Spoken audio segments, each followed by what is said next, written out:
Okay, good afternoon and welcome to today's departmental seminar. Today we are pleased to welcome our guest lecturer, Dr. Ella Krieger. Dr. Krieger from Romnim Academic College of Education is a researcher working at the intersection of art history and art theory. She completed her PhD at the Jacobs University Bremen in Germany, conducted postdoctoral research at the University of Freiburg in Switzerland, and is currently a postdoctoral researcher at Bar-Ilan University. Her current research, which she will present today, explores the contribution of women to the historiography of Israeli art in the 1970s.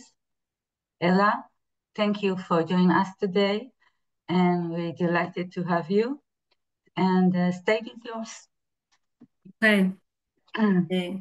Good afternoon, everyone. Thank you for coming. Before presenting you a summary of my study, I would like to thank several people and sponsors. First of all, Dr. Maur Preciado for inviting me to give this lecture and for hosting me as a postdoc fellow at Bar-Ilan University. And also, I would like to thank Professor Lilach Rosenberg-Friedman, the director of the Fania Gottesheld-Heller Center for the Study of Women in Judaism, which is the center that sponsors this study. And thank you all for dedicating your afternoon to listen to me. Okay, I'll share the presentation.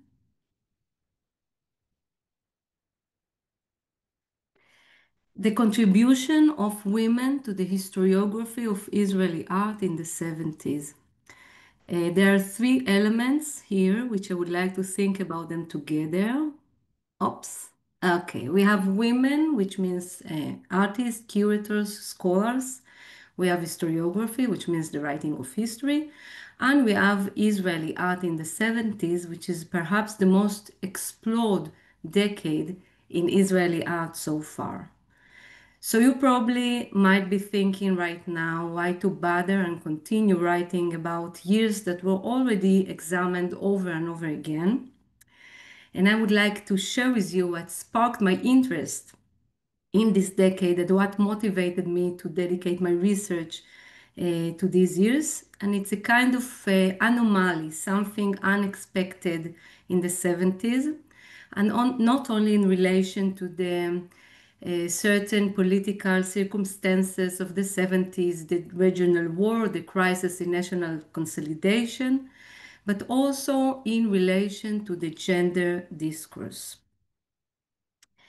As scholars already showed, there is something unexpected back then in relation to gender, and it is that on the one hand, many women became dominant in art.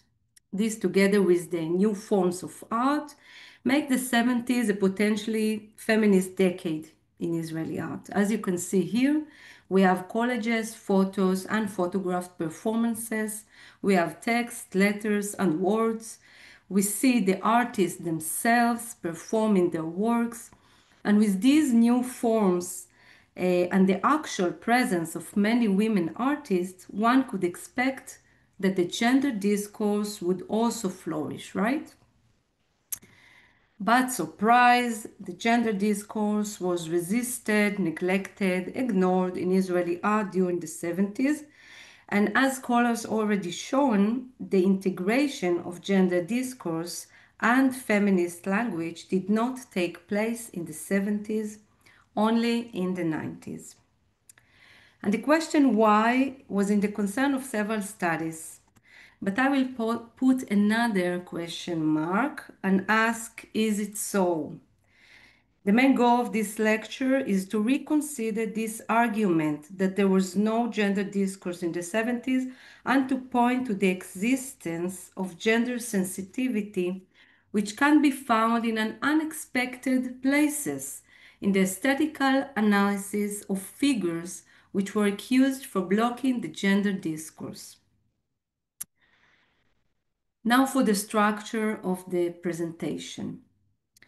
I will first describe the delay in declared feminist discourse in the 70s, which is a central element in the historiography of this decade.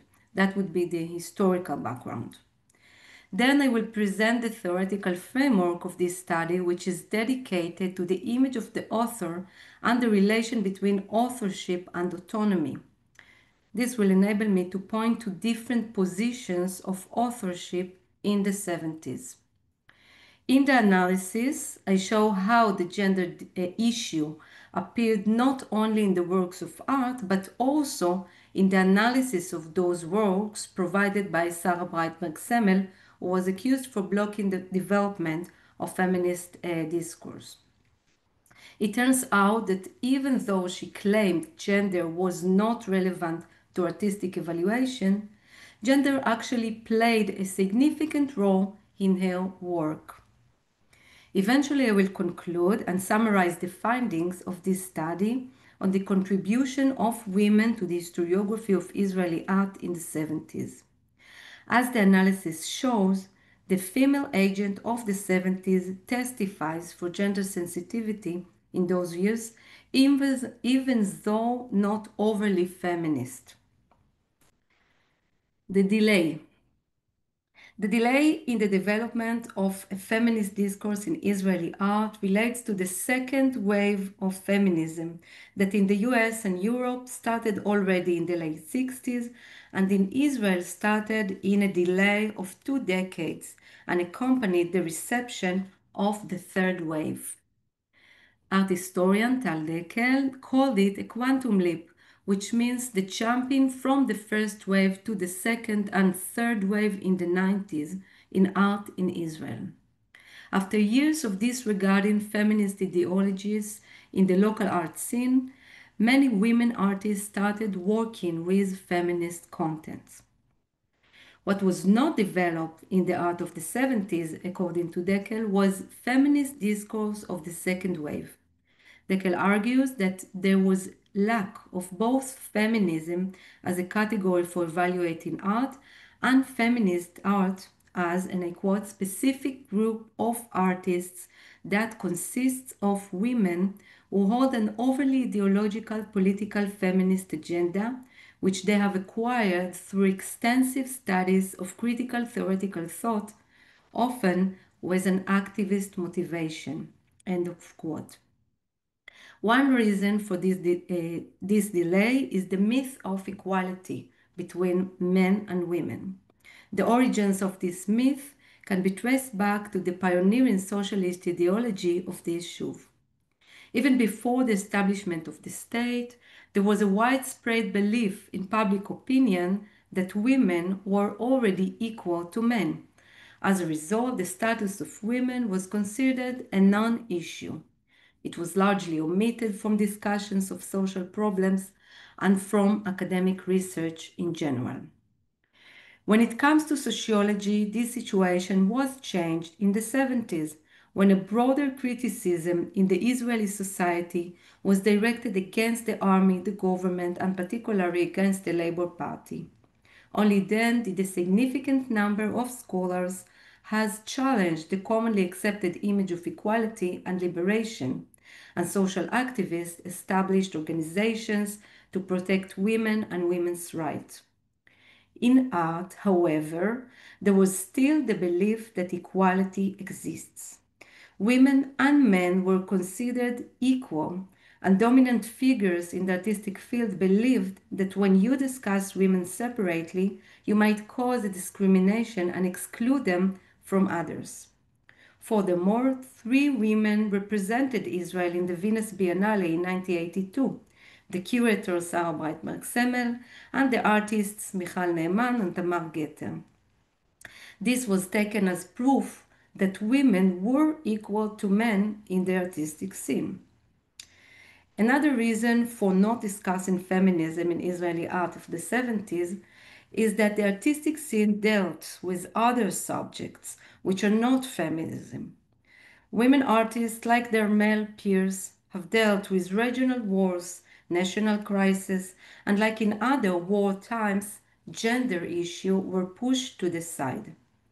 Even though the sense of loss and failure after Yom Kippur War gave rise to a variety of protest movements, including feminist activism, feminist ideology remained absent from the work of most women artists in Israel up to the 90s.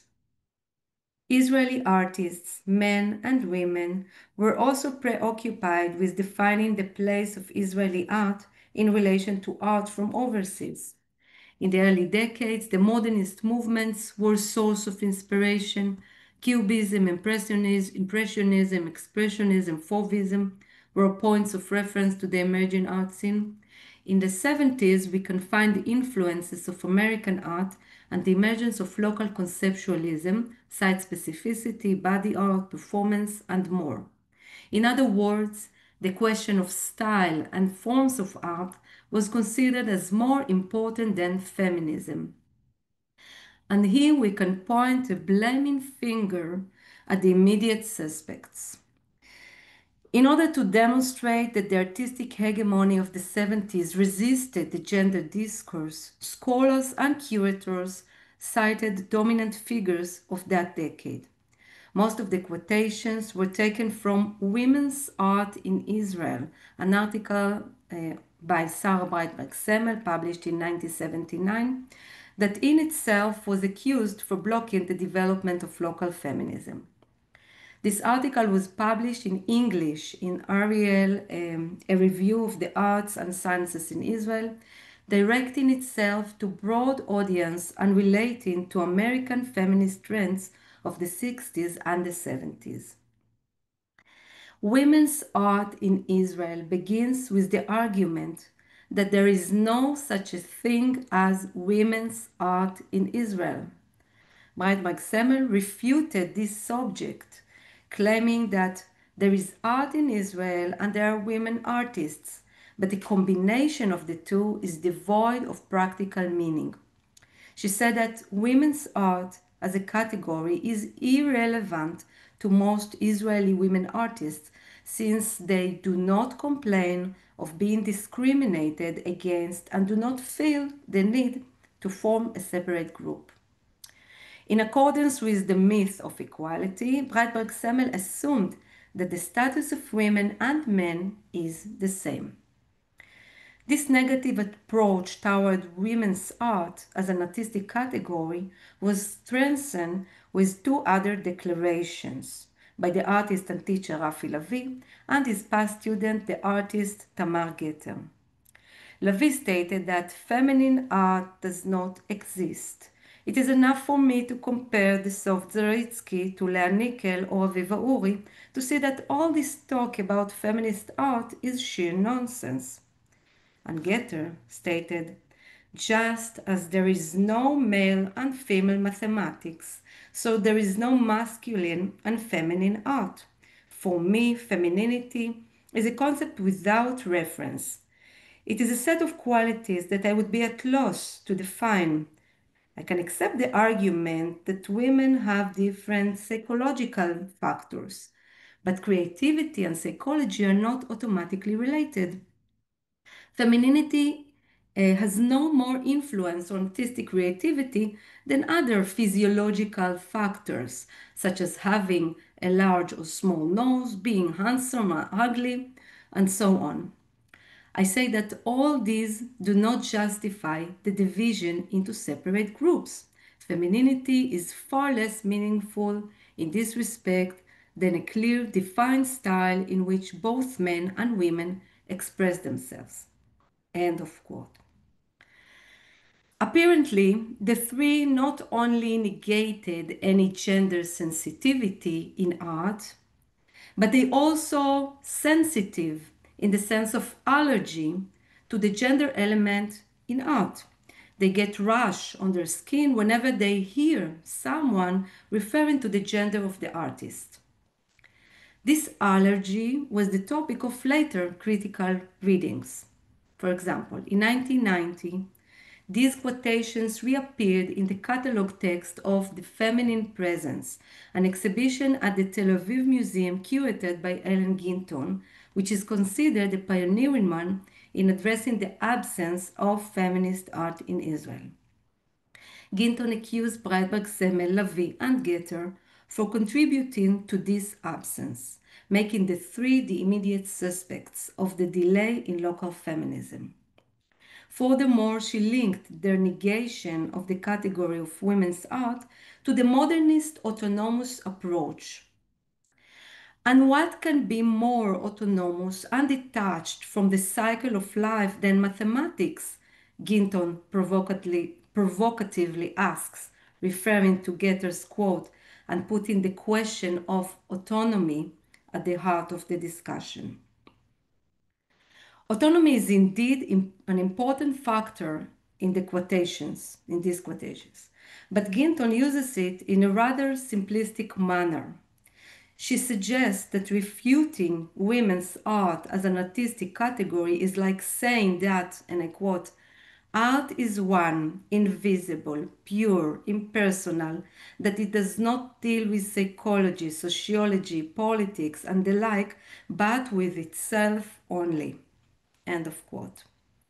She interprets the above-mentioned collection of statements as expressing the broader view that the artistic domain is autonomous and that the category of women's art is illegitimate because it introduces external non-aesthetic elements into the realm of art.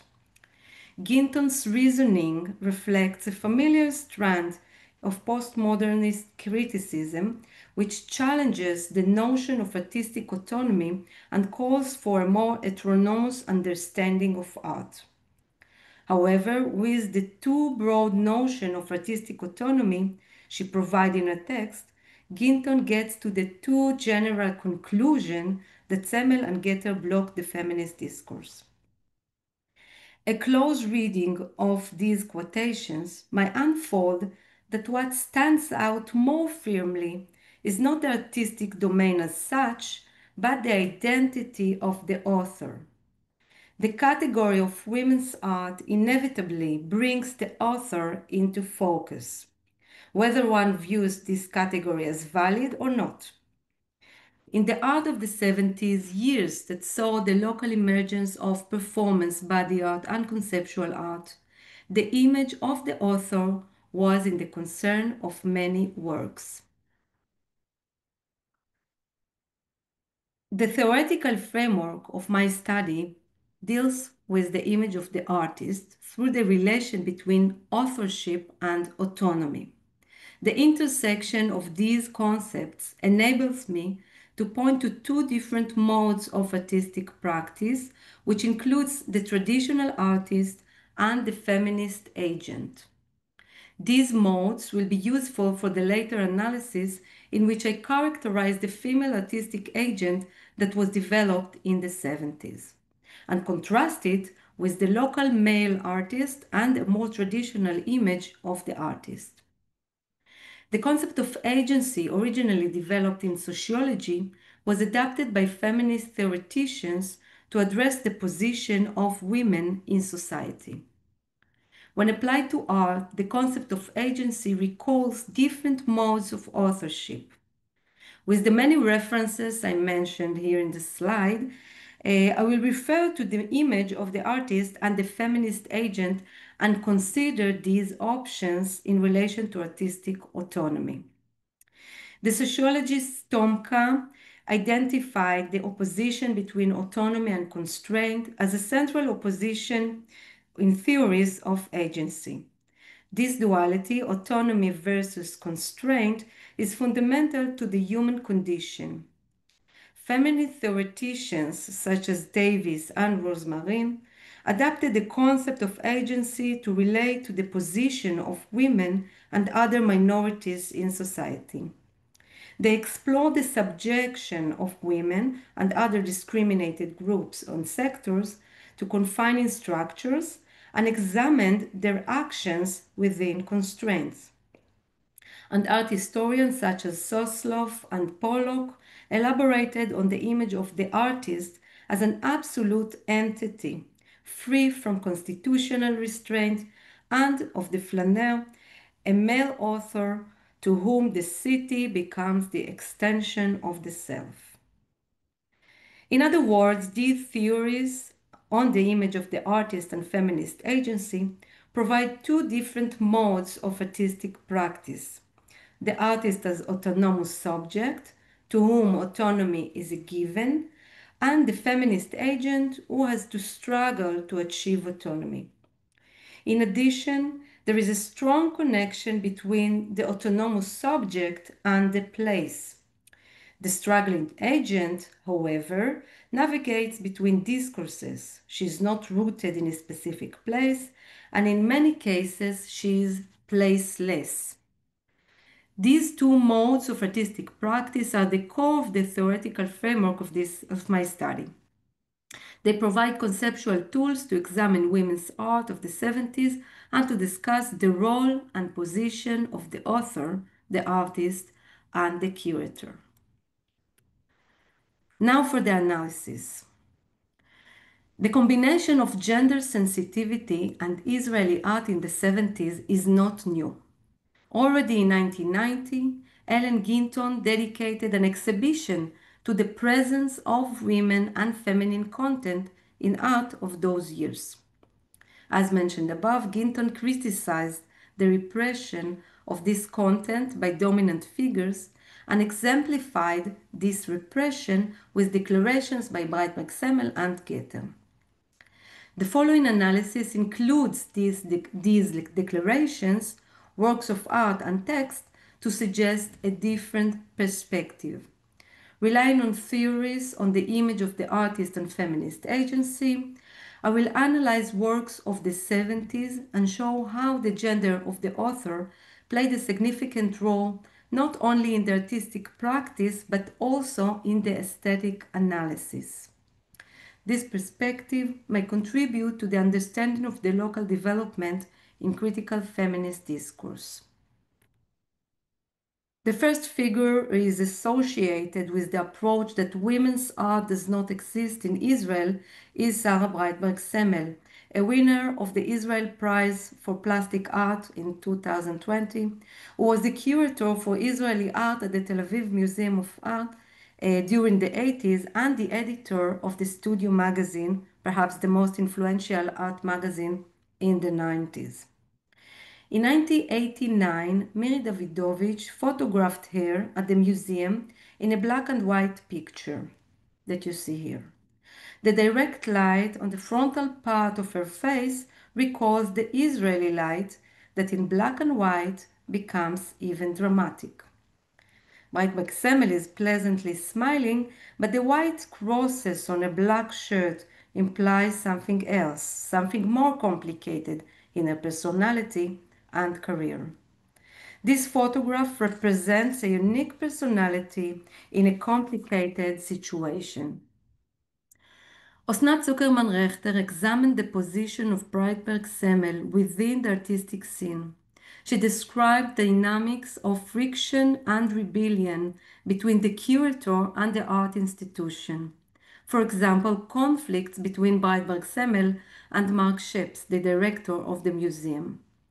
The practice of Breitbart Semmel was presented as a mode of being included but wrapped in an isolation shell, inside and outside at the same time, or in other words, an attitude of resistance to the institution from within it. This conflicting position found its way to the curatorial practice, artistic interpretation, and aesthetic analysis of Breitbart Semmel. Friction and rebellion function as aesthetic qualities and artistic value in the analysis of various forms of art. When analyzing the collages of Rafi Lavi and Yair Garbus that you see here, Breitbart Semmel recognized a confrontation in the pictorial structure that embodies the gaps between here and there. Here is Israel and Tel Aviv, there is Europe and the US. The red thread in the analysis of the various works is an underlying structure of unity of opposites, a dialectical principle which I will not delve into its developments in philosophy.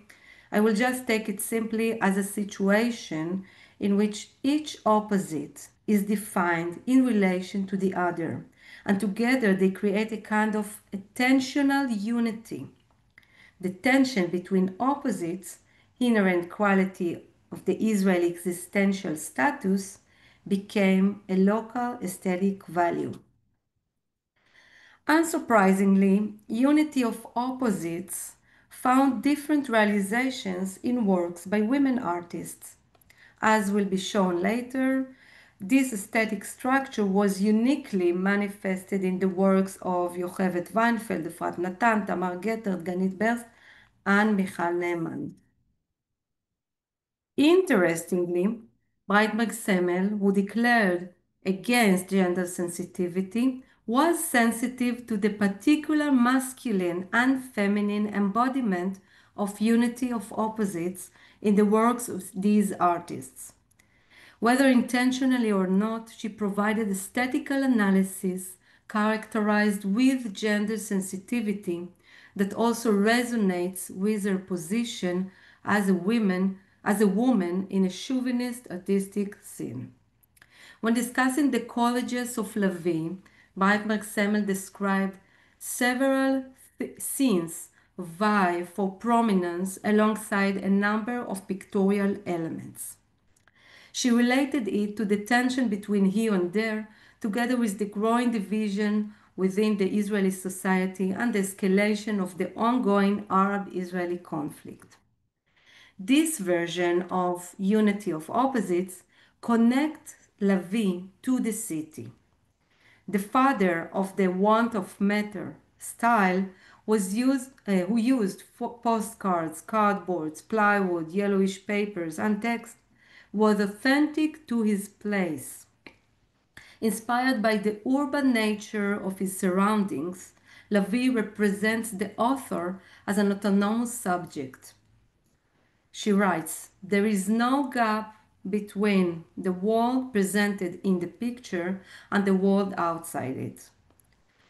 Lavie has experienced Tel Aviv as though the city was an extension of his own self. Lavie's charismatic personality is captured in the photograph by Michal Hyman that you see here from the left. Hyman cleverly positioned us, the viewers, as his followers. Another example of unity of opposites found its feminist version in the work of Yocheved Weinfeld. In analyzing Weinfeld's work, Breitbart Semmel provided their most explicit gender-sensitive interpretation. In 1976, Weinfeld performed a partly made-up ritual of post-menstrual purification that took place at the Debel Gallery in Jerusalem. The photographs by David Darom depict the artist in a passive situation when a student is playing the role of the mikveh supervisor. Among the acts performed on Weinfeld's body were tearing of her dress and whipping of her feet and then her pubic area with a damp cloth, stuffing her mouth with a piece of cloth, and later with sticky plaster, cleansing her face with lemon juice, and cutting her hair and replacing it with a wig. Toward the end of this performance, Weinfeld turned to the audience and offered them wine from glasses that were placed on a tray with the ends of her hair. Breitbart liked it and described it as a feminine art par excellence and a legitimate expression of the art of the 70s. In what sense does Weinfeld's work meet both categories?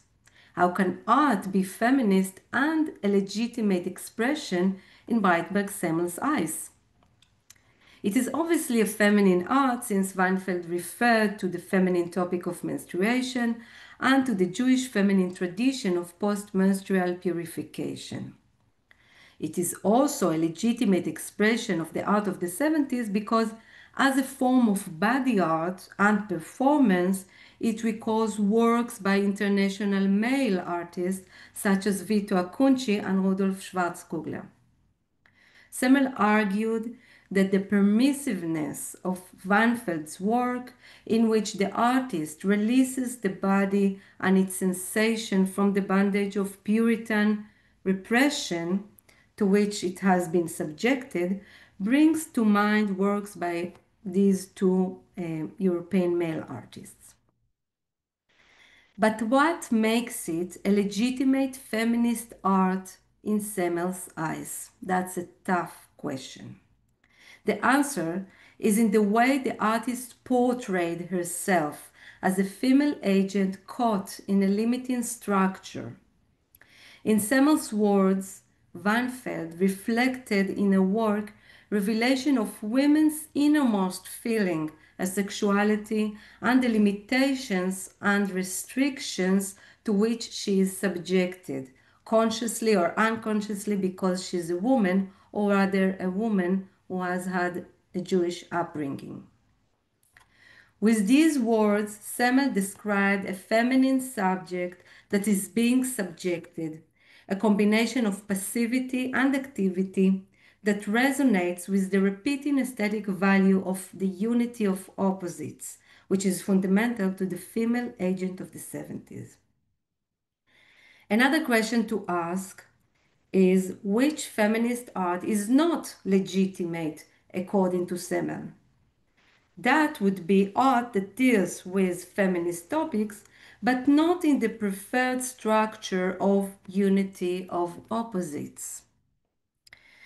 At the very beginning of her article on the non-existence of women's art in Israel, Breitbart Semmel refers to the work of Miriam Sharon, the first self-proclaimed feminist artist in Israel, and, according to Breitbart Semmel, the exception confining the rule.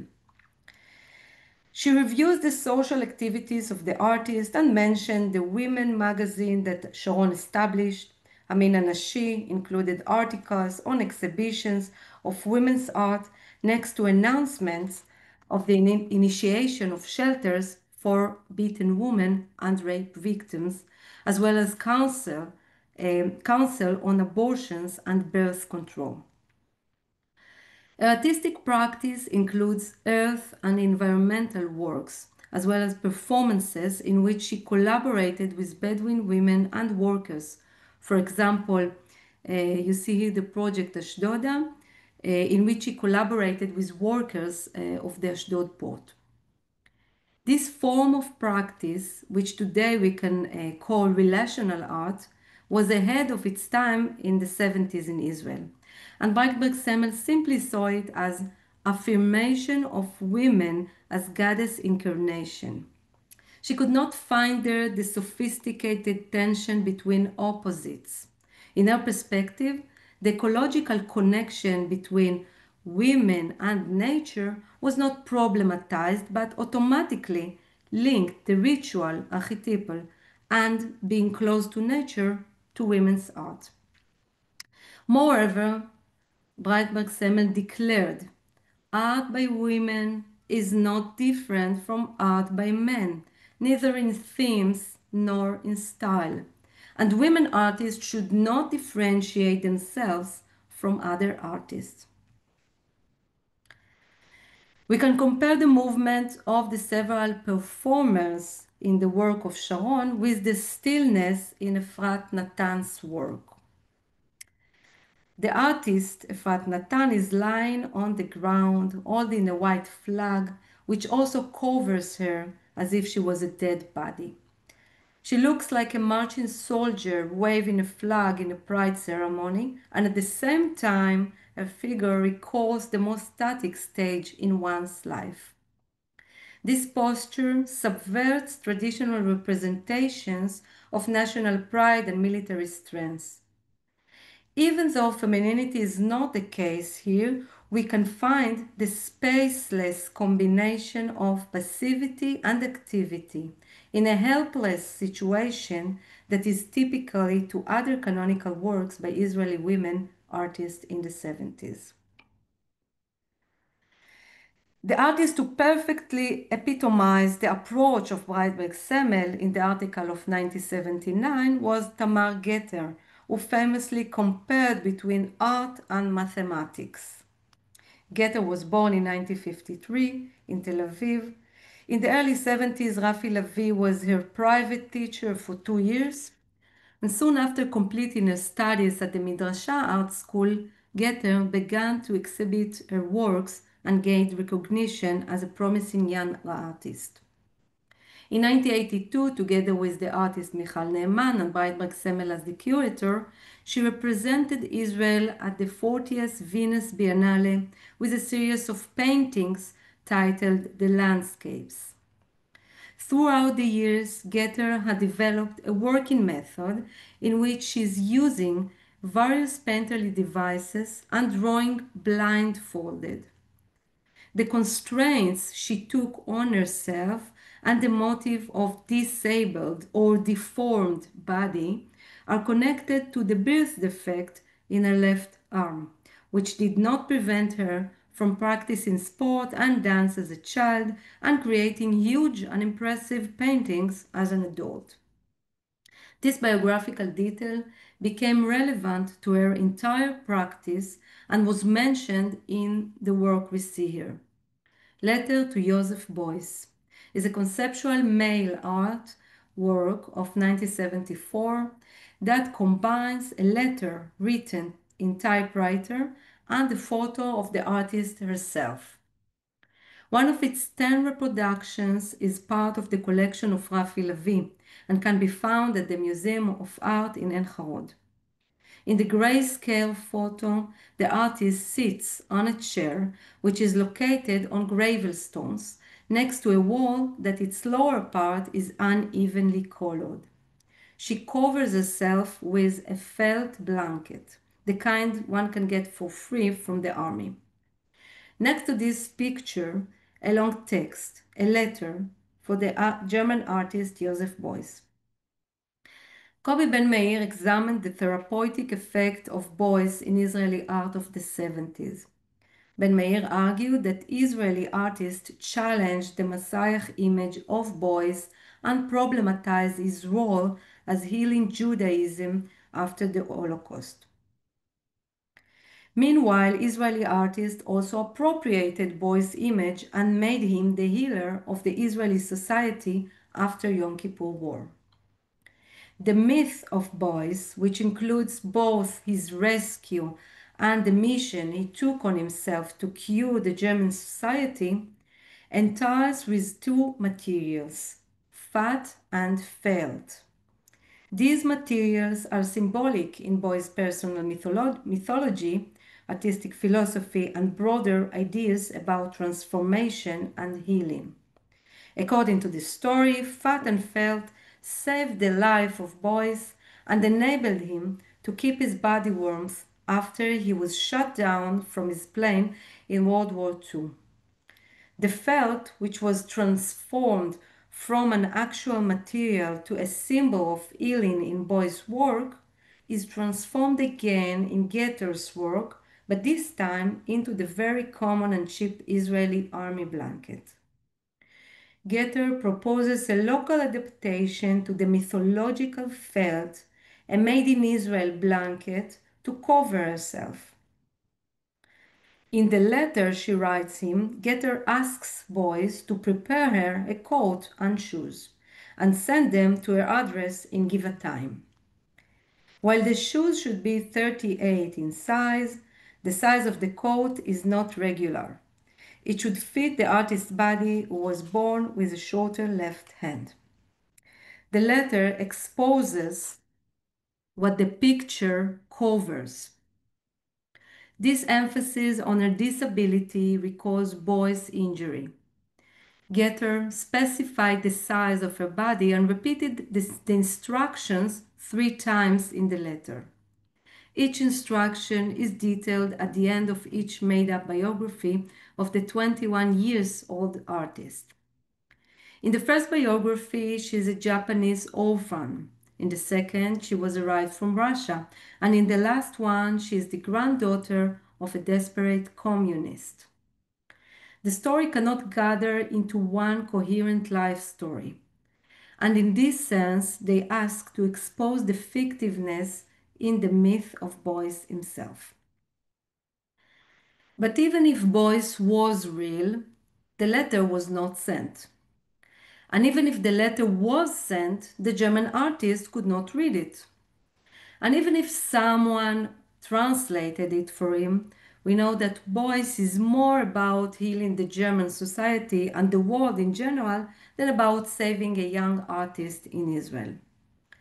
Therefore, she is left unanswered in a placeless space, like the orphan in one of her faked stories. Ben Meir mentioned Goethe's work as an example of an artist who questioned the curing abilities of Beuys and critically examined the cultural, political, and economic relation between Israel and Germany. He briefly described the work after discussing another conceptual work in front of Beuys' house that David Ginton made about a year earlier, during the Yom Kippur War. Ginton was photographed by his wife, Ellen Ginton, next to the house of Beuys in Düsseldorf.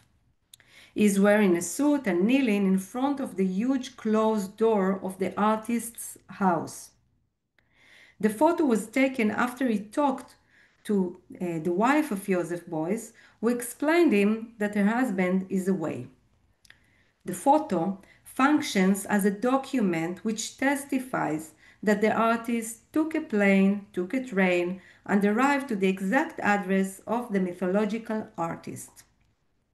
A comparison between this ambitious work and the more modest work of Goethe highlights different approaches to the image of the author in which the gender plays an important role. In the work of David Ginton, Beuys is both a specific person who lives in a specific place and the mythological author who cannot be reached. The closed door, as a giant gatekeeper, does not let the provincial artist to get in. Ginton, the other author in this work, put many efforts to meet Beuys. He traveled, wore a suit, and knocked on the door. In his mind, the meeting was supposed to happen. Only after he was told that Beuys is away, the photograph was taken, documenting the kneeling gesture that was later developed into a strategy of self-effacing in dealing with the position of Israeli art in the global artistic scene. The activity of Ginton emphasizes the passivity performed in Goethe's work. If Ginton is a prayer, then Goethe is a beggar. Against his giant door that was opened once, we have a small wooden door partly seen in the right part of Goethe's work. Goethe took the idea of putting herself in this position from a German magazine which published photos of orphans from Vietnam waiting for adoption. Here she creates a parody of the West's so-called altruism toward the East. She describes a temptation scene with bare legs, connecting the helplessness with gender inferiority. But this passive woman in the picture is also the active author of the letter. Goethe encounters between the two. Semmel identified in Goethe's work a strategy of contrasting between the idiotic woman, her words, and the male artist. This strategy reflects the principle of unity of opposites.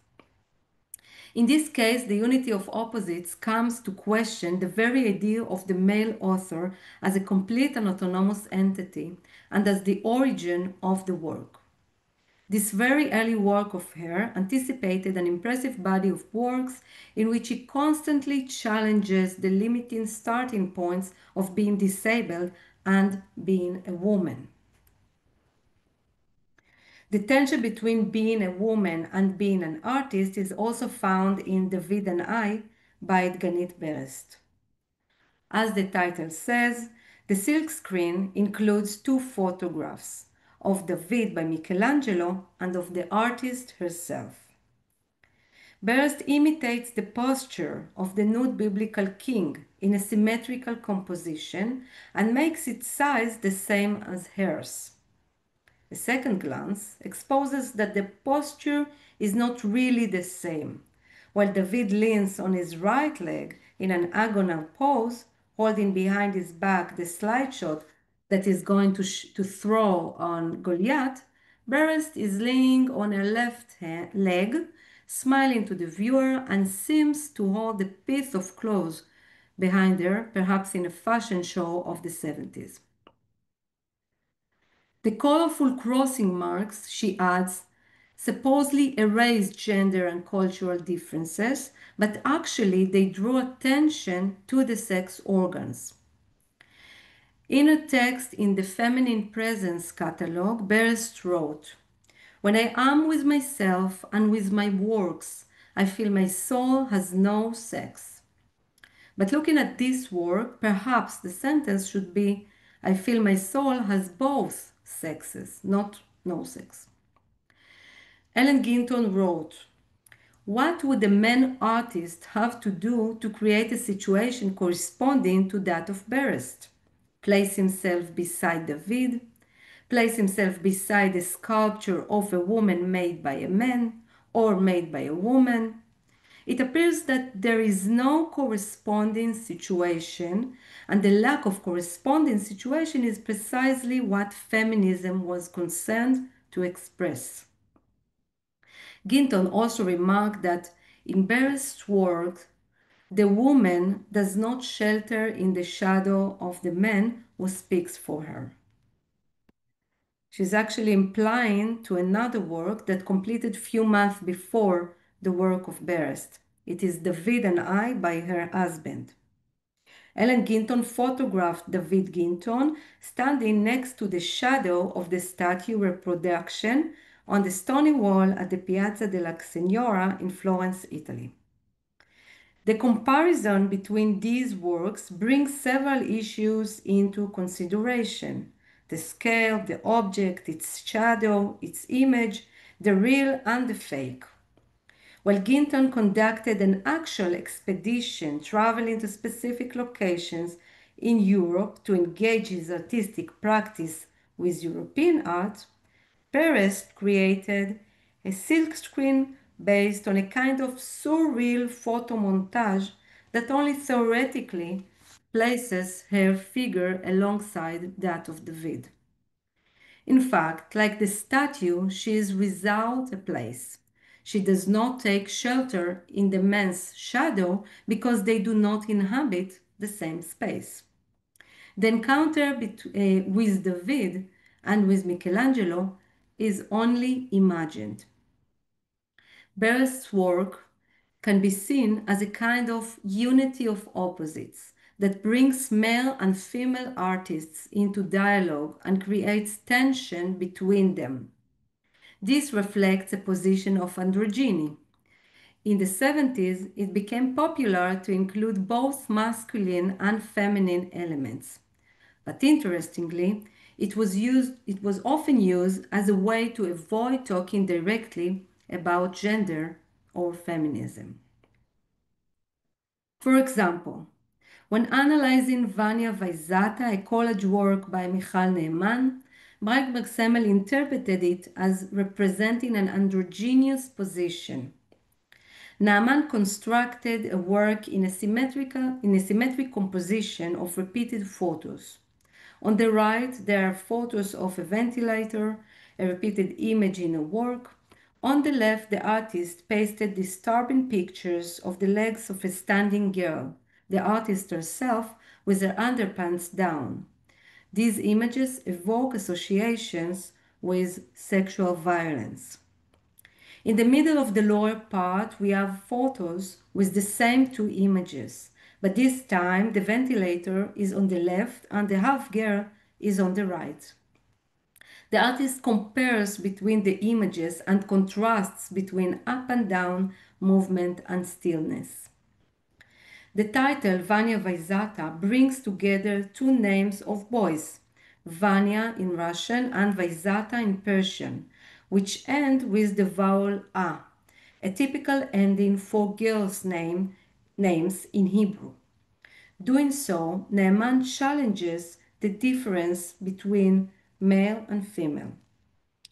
Vowels are also written next to the muted images, evoking associations with their sounds. With these elements, she creates tensions between masculine and feminine and between the voice and its absence. Breit-McSemmel suggested that even though this work allows a feminist political interpretation, we should not read it this way, because then we might miss the point and overlook the unique case of Ne'eman's art and the androgynous position she offers in her work. Androgynous, thus, is a name code for not saying gender or feminism, a way to neutralize these aspects, to go beyond them. It should be mentioned that Breit-McSemmel related to this work in 1993 as part of the 40th issue of Studio magazine dedicated to conceptual art in the 70s. She replaced Chaim Maor in the very next issue, and she was the chief editor of Studio during the next decade. Here, she was invited by the guest editor Gideon Ofrat to write an article on Michal Ne'eman. This issue was published few years after the exhibition The Feminine Presence was presented at the Tel Aviv Museum. The curator, Ellen Ginton, who was the assistant of Breit-McSemmel, replaced her as the curator of Israeli art and proposed a different agenda. Breit-McSemmel, in her text of 1993, entirely ignored this exhibition while simultaneously refuted its central thesis.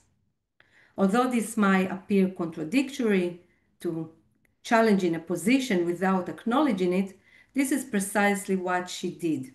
She made no reference to the feminine presence, even though its focus was on the same decade addressed by Studio magazine, and although the exhibition presented the artist Michal Ne'eman, this omission was not accidental. While Ginton regarded representation as a feminist postmodern subject, Breit-McSemmel suggested that Ne'eman's work should be discussed in the context of the issue of representation as such, and not as a feminist topic. For Ginton, the topic of representation functions as a red thread in the exhibition and encompasses both the presence and representation of Israeli women artists in the art world, the non-representation of gender issue in the local discourse, and the feminist criticism on representation. Ginton reads the work of Michal Ne'eman in a similar way, as a feminist work of art that deals with the masculine gaze, representing it in order to challenge it. In the perspective of Breit-McSemmel, however, representation and its limitation is an epistemological question, a philosophical concern that should not be reduced to esoteric politics and gender issues. This comparison between the two curators posits Breit-McSemmel as someone who has no gender sensitivity, but sensitivity to gender in the sense of allergy. My intention in this lecture is to challenge this image. Now for the conclusion. Ginton argued that at a time when the problem of sexual discrimination existed in Israeli society as a whole, the price of equality in the artistic sphere was a denial or giving up of the possibility of speaking about art in terms of gender differences.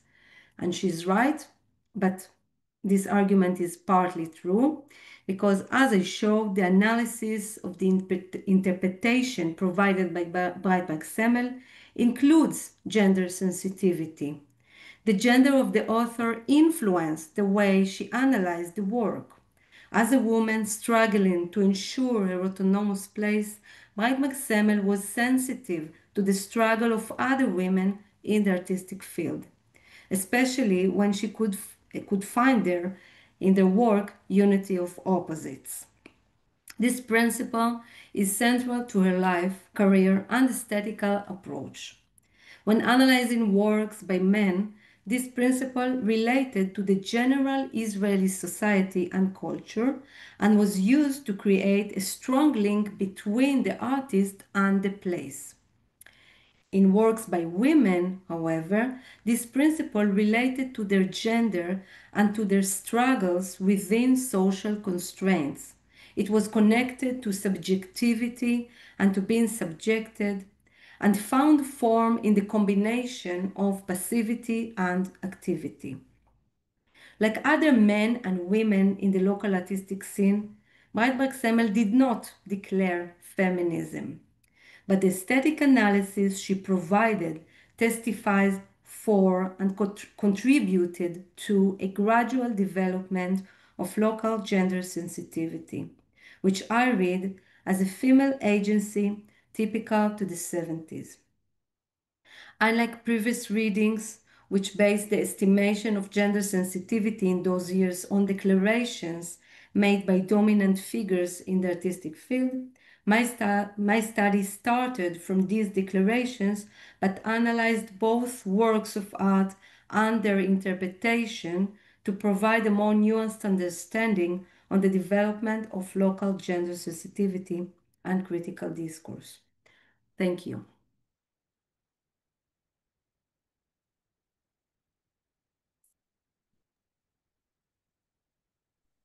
Thank you so much, Dr. Ella Krieger, for this insightful talk. And now we welcome questions and comments from the audience. So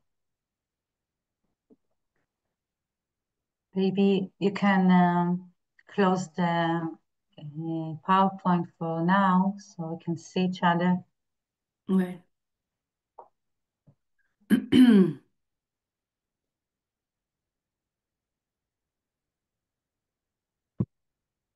Yes, Marianne. So, yes, thank you much for interesting presentation. I have a question, small question to the detail about Deganit Beres, and is comparing herself to the statue of David. So maybe I just don't understand well. So what is in her hand? Is he holding an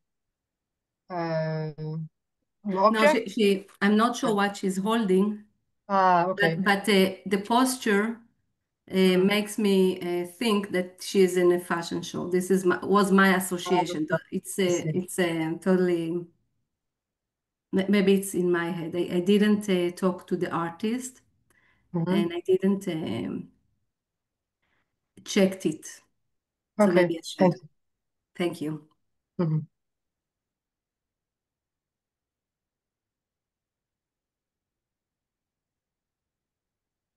Do we have more questions?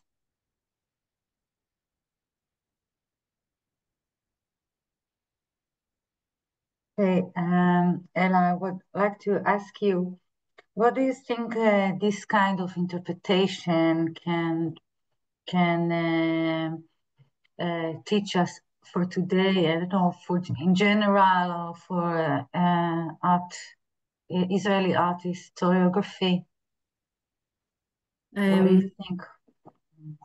I think what I want to suggest is to consider different patterns of development, because sometimes the development is very gradual and we are not aware of the development. And for example, what Ellen Ginton did, and it was very important what she did, it's not, is to somehow contrast her position and posits herself as someone who rescued the gender discourse here. And in order to do it, she had to bring down the previous regime, which is Sarah Breitbart Semmel. And somehow in this strategy, I believe she missed some aspects in the work of Breitbart Semmel, which I would like to highlight and to somehow to reconcile the contradiction between the fact that there were many women and there were forms of art that call to feminist practice, and on the other end, this discourse supposedly totally neglected.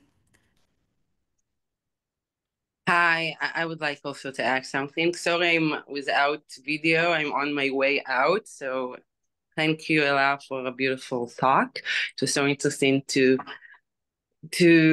like this survey of all the historiography. I would like to ask, I feel that maybe you're talking also about this evaluation criteria, because what you say that she just Bright whatever actually did doc feminism, just had an evaluation criteria for it. So she didn't say feminism because it wasn't trendy and they would have not taken her for whatever, but she did use feminist theory, like she used a theory and tried to evaluate the feminist work through it, just not using the words.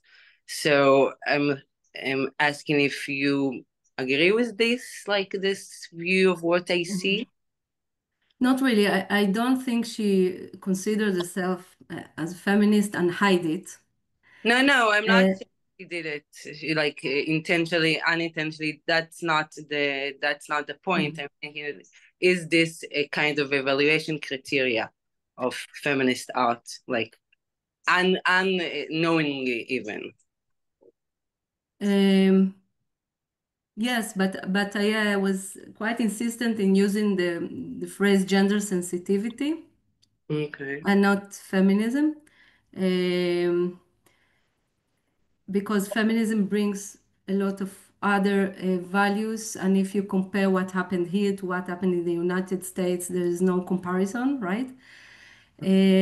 But what I would like to suggest is that I would like to suggest that the gender discourse was gradually developed here. And it takes time to really understand ideas.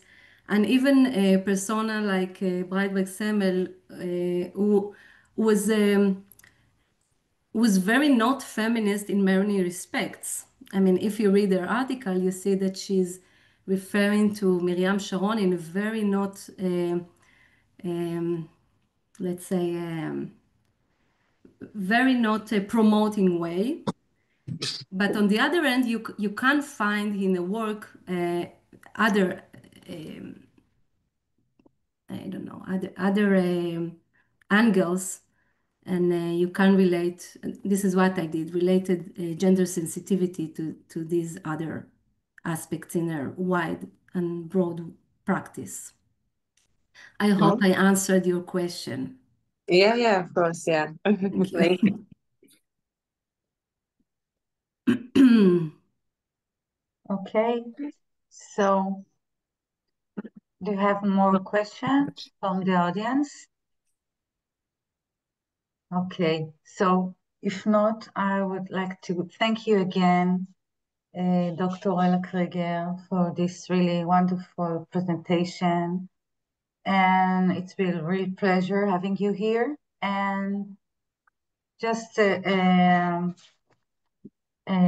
announcement about next week. There will be no seminar next week. Our next meeting will take place on Wednesday, the 4th of June, with a joint lecture. Maybe, Marianne, you would like to introduce?